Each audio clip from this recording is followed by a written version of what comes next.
we live in doubt, we live in fear. Right? And when we live in doubt, when we live in fear, we say, I am in doubt or I am fearful. We feel certain that the state of doubt or fear is really our own internal state. We do not think of doubt, fear, and all mental states as external superpositions. We proudly and with great certainty internalize them. We do not even say, doubt is coming to me. We do not even say, I am experiencing fear. We simply say, I am afraid. When you are experiencing any of these mental states, you must know that the experiencer is not you. Because the Atma cannot experience them. But you do have fear, doubt, which means when you have fear and doubt, then the experiencer is not the Atma. We live in fear and doubt, hence we do not live in the Atma. You have to start from your own immediate reality. Your own immediate reality is not Atma. Your immediate reality is the ego-driven mind. And the ego-driven mind keeps experiencing these things.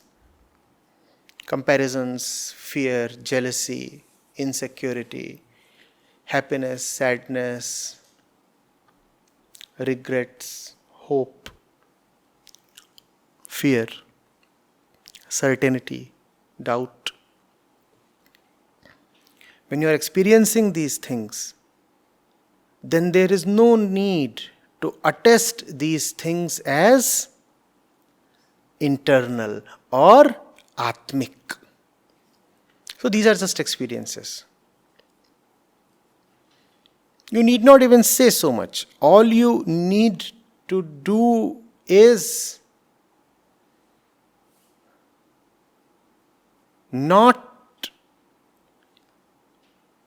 label these states as yours. You may say, these are the states of the mind. These are the states of the mind. You need not actively disown these states. It is enough to not own them up. It is not really needed that you say, oh, the one who is afraid is not me. That is not really needed. It's an overdoing. What you need to refrain from is, the afraid one is me. Don't say this. You need not say, the afraid one is not me. You just need to refrain from saying, I am afraid, or the afraid one is me.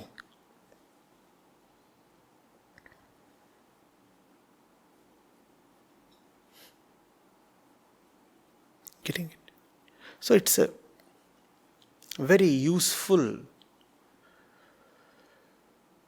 thing the student has been delivered. You'll always be in some mental state or the other. Whatever be your mental state, let it remain just mental, not internal, just mental. indirectly what you're saying is that the mind itself is not my inner self. Therefore, all states mental are not internal.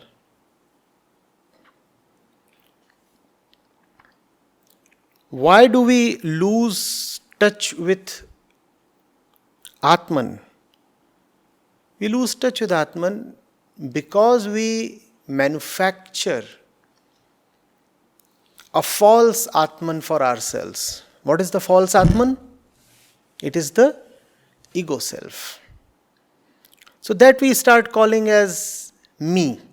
And if that is me, why do you need another me, the real me? If you already have a proxy Atman, why do you need the real Atman? Things happen to you in the mental domain, and you are quick to assert that those things are happening in your innermost domain. Things of the mind you very strongly assert as things of the heart, don't you?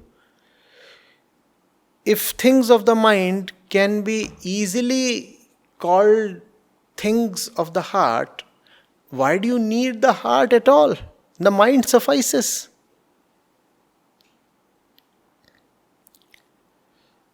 The sage is cautioning, let the mind remain the mind.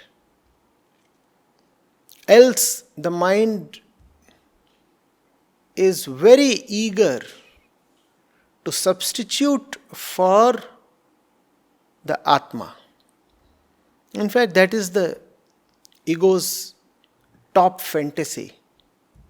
I am not the ego. If you ask the ego, what is it that you really fancy? The ego says, I want to come to a point where I can say, I am not the ego. Then who are you? I am the truth. That's what the ego really craves for. All it wants is change of name. Can you avoid calling me the ego, please?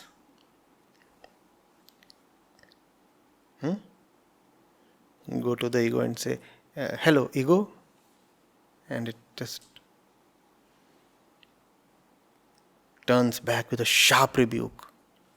Ego kisko bola re?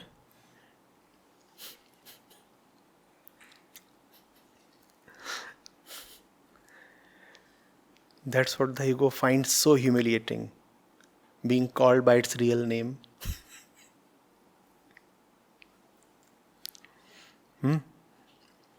Why live that kind of a life where if your real name, real identity is exposed, it is a humiliation? Why live that kind of a life in the first place? But strange are our ways. Firstly, we choose to live a life of humiliation. Firstly, we choose to live a life that we are ourselves quite ashamed of. And then we want not to be called out. We want to live as ego. And we want to be called as truth. That's our desire. The Rishi is puncturing such plans. He is saying, see son, whenever you find these mental states, know that it is not the Atman. It is the ego. And the ego squirms. The ego just didn't like this verse. Said, no, but even the Atman can feel angry, can't it? I mean, it's so human. Come on, you're turning him into a machine or what? You're taking away his humanness. Let the little boy live. You're telling him that he can't be angry, he can't be attached. But if he can't be angry, he can't be attached, then isn't he as good as dead? I mean, isn't it a most humanly thing to be possessive? And your teacher, he's such a rascal, he is telling you that if you are attached or attracted to the other gender, then it is not Atman, then it is not coming from the heart. It is coming from the glands. But no.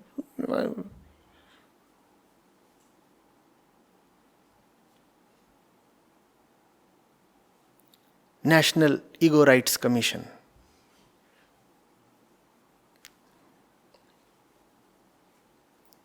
We will complain against this sage. He gives no respect to attachment, possessiveness, weakness, and such things.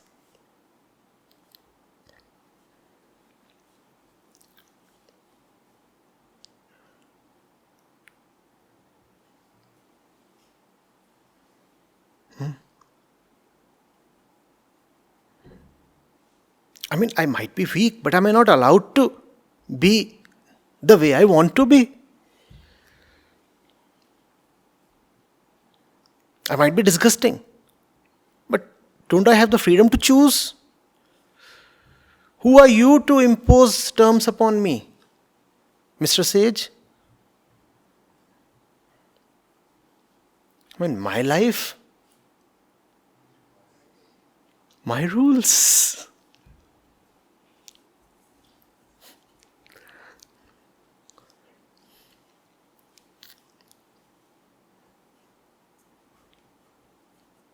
Now you know why it's so difficult to come up with the Upanishads today.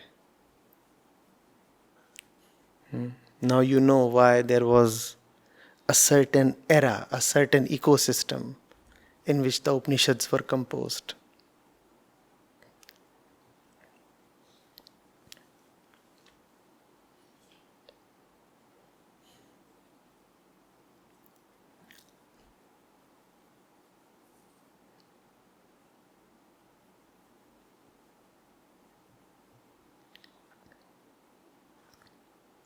Is the last one absolutely clear? Fear or doubt or greed, they persist, they prevail because you honor them with internalization, because you attest them as real. The trick that the sage is suggesting is, the moment you see these things, call them out as fake. You tell them you're not real, you're fake. And if you are fake, why should I respect you? And all mental states are not Atman. None of them are. Therefore, all of them are fake. The moment you call them as fake, you are free.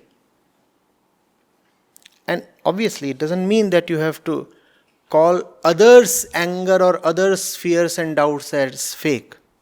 Before that, you have to call your own doubts and fears and such things as fake.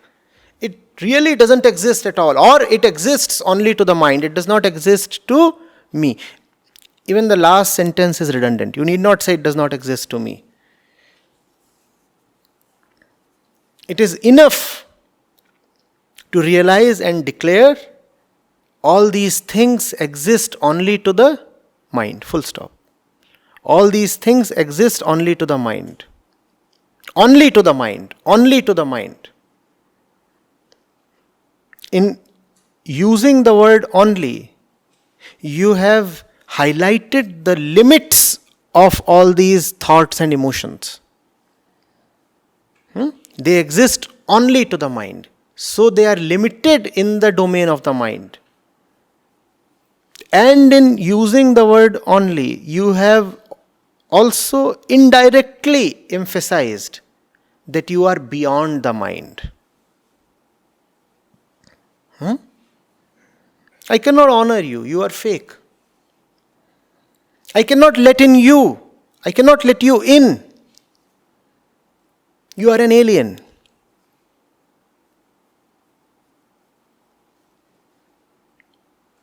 How do I let an alien in?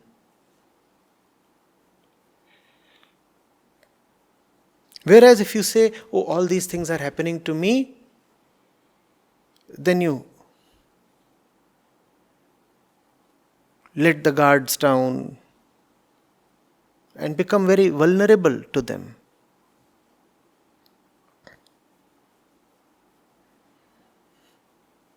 When you refuse to grant them entry, you actually refuse to grant them energy.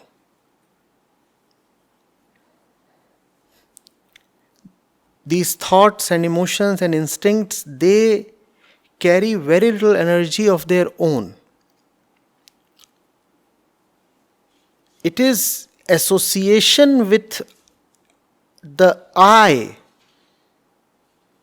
that delivers tremendous energy to them.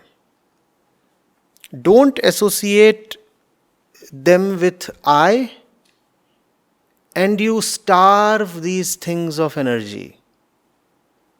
Then they will come, hang around for a while, and fall off.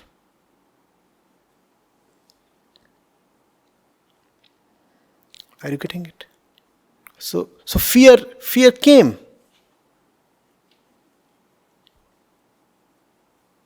And loitered for a while. But I didn't say, I am afraid. And slowly, the fear simply disappeared because it couldn't manage to draw energy from me. And energy, you must remember, comes from identification. If there is just fear, fear will not carry energy. But if you say, I am afraid, then fear gains all your energy. Like a parasite that lives within you, thriving upon your blood, your energy. It doesn't have much of its own.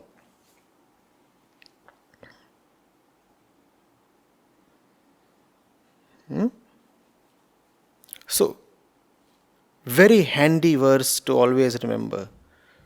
No mental state can be associated with Atma. So I'll take the example which you took about the pig which is coming out, and so Acharya, at one end we are understanding that scriptures are like that froth which will help us, move away from all that mud which is, or everything which is from the gutter. At the same time we say that as ego, the intention would always be, the intention matters, and the intention would always be to gratify our desires. And so considering these two things, and usually whenever somebody would come to a scripture, so they come seeking gratification, yet probably the idea is that would somehow turn around them to something else. So what do we, so when we see these three things up there, so where do we reach? No. Not all want liberation in the first place. Mostly the scriptures are just misused.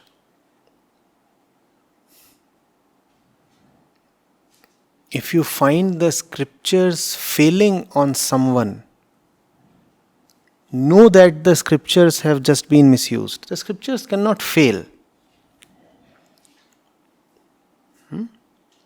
They can be made to fail, however, because the very intention was not to let them succeed. The ego is a pleasure hunter. It is looking for entertainment all the time. When many other forms of entertainment fail, then the ego says, fine, let me try this kind of so-called pious entertainment, spiritual entertainment. So it comes to the scriptures and it's a nice thing. I mean, you gain some respectability also. You gain some knowledge also. But gaining respectability or knowledge or a fit body is very different from gaining liberation.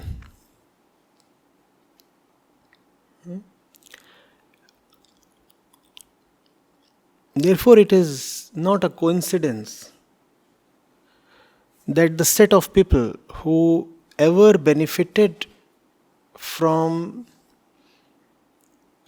a teacher or a book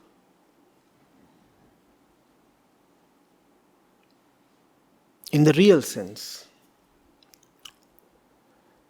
has been very small, irrespective of the age, the place, the country.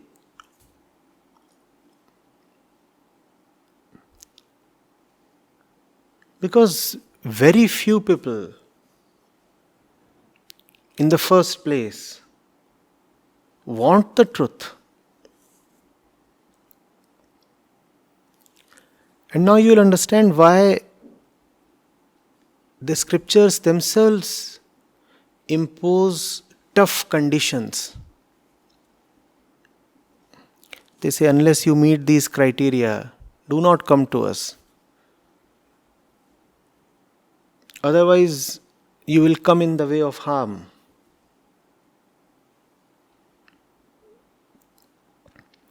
Meeting those criteria is very important. That burning desire to have nothing but realization and freedom is absolutely necessary. Otherwise, you will just misuse and defame the scriptures.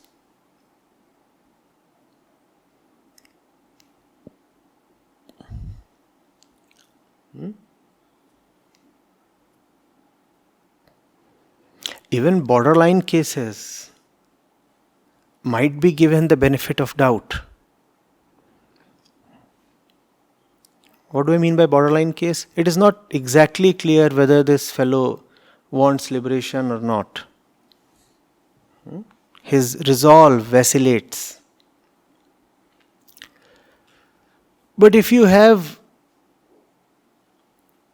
an outrightly hopeless case,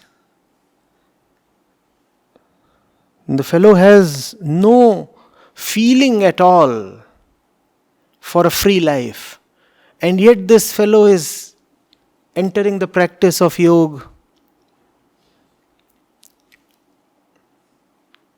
then you must know that this thing is not going to work. This fellow would meet disappointment, and the practice of yoga or the practice of scriptures would meet infamy.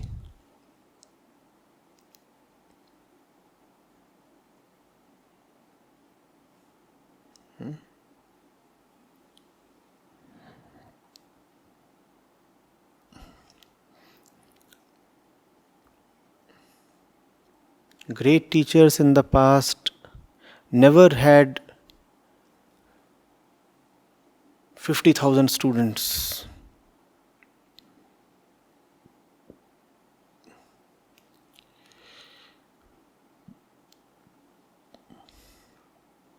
It used to be a select group.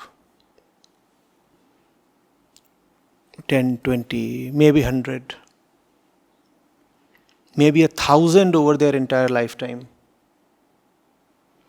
And then from these 1,000 would emerge many more capable teachers.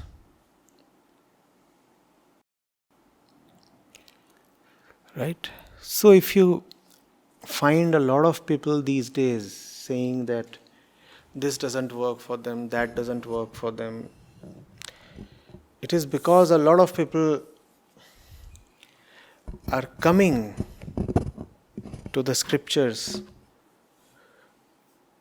or spirituality without firstly having done their homework, without firstly meeting the eligibility criteria. And just to clarify, the eligibility criteria is not genetic or birth based. We are not talking of foolish things like people of only one caste being eligible to read the scriptures. It is obvious that we are not endorsing such stupidities here. We are talking of being internally eligible.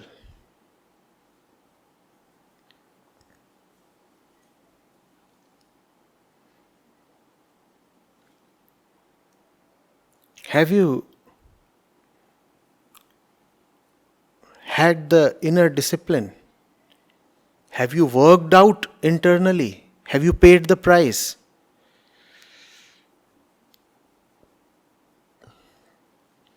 It is with that kind of a preparation that you must reach the scripture. And then the scripture speaks to you. Otherwise, it is mere words. You would find no resonance. At most, you will find a translation. The word is there, and your mind translates it into a more favorable or comfortable language. But there is no resonance. The thing doesn't immediately strike a chord. You don't immediately reach the very point from where those words are coming. At most, you receive the words. You don't receive the sender of the words. And if you can't receive the one these words are coming from, then there is no point just dabbling in words. Words are not the end. They are the means to carry you somewhere else. And you won't be prepared to go to that place if you don't have a particular yearning.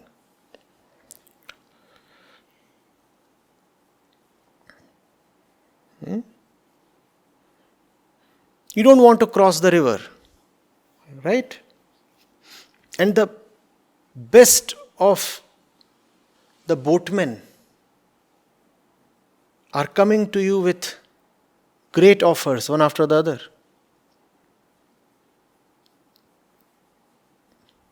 Will you cross the river? You don't want to cross the river. At most, you are a tourist. You have gone to Varanasi. You just want to see how the flow of the river looks. You have no intention of crossing over. And the boatmen are great, and the boats are reliable and time tested. You just don't want to cross over. In fact, you're feeling irritated.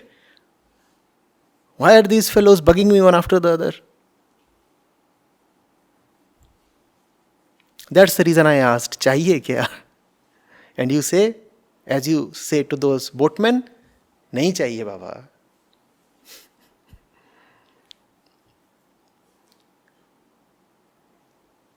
Most people go to spirituality as they go to Varanasi, just to have a good time and click some good pics.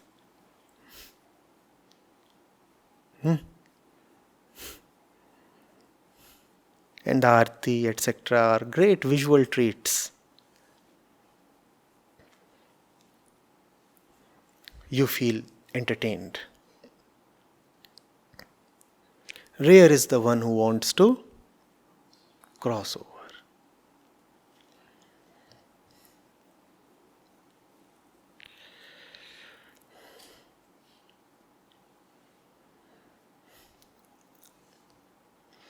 No boatman will physically pick you and haul you up to the boat and forcefully dump you the other side.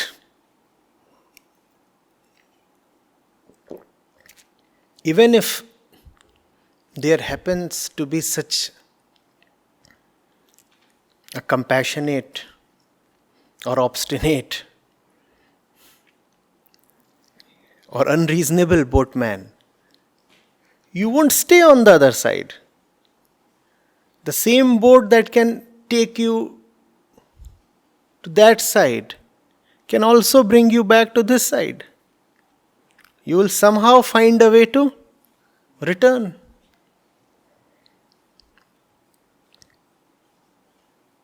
Believe me, I've done that dozens of times. I forcefully hauled people to the other side.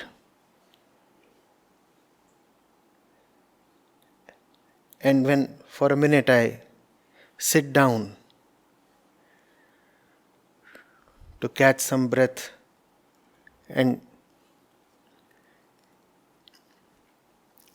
get rid of the sweat, I just raise my head to see that the fellow is already on the return flight.